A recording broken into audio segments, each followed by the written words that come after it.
my first songwriting tips I was writing for Atlantic Records, and got to work with the legendary Tom Dowd, legendary producer. And I turned in a session early on, and he said, "Steve, you know how to write, you just don't know what to write." And I took it to heart, and the idea is we spend so much time on craft and rhyme and that sort of thing. Sometimes we lose sight of the fact that the meat of the song and what it's about and the heart of the song and whether it's good enough to carry all the wonderful craft we use is the most important thing.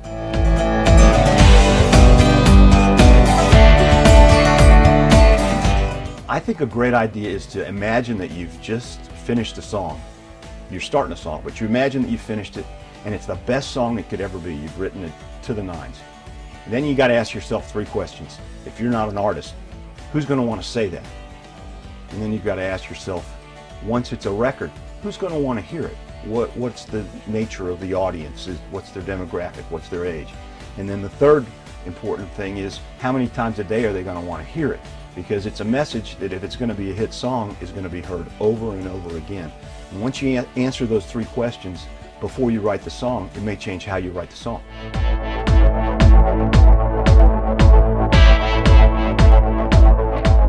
I think a great tip is to use your life, your family, and your emotional ups and downs as fuel to write songs. You don't always have to use the details of the story. You can craft the story around the emotion. I can remember one of my daughter's little girlfriends had a fiance, and she was really stressed out about when the fiance was going to ask her to marry him. It was Christmas time, and I came up with a song idea called "Why Not Now?" And it didn't mention these nice folks, but it turned out to be a Georget Strait cut that encapsulated that emotion without giving away any personal detail.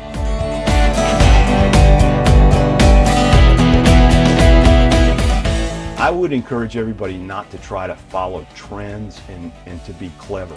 The audience really knows when a song comes from an honest place, and if you try to follow trends and write what's on the radio right now, it's like trying to hit a receiver who's running down the field by throwing it where he is, because he's going to be gone by the time you get there. And it takes long enough to write a song and get it out there that you should really be thinking about where things are going, not where they are.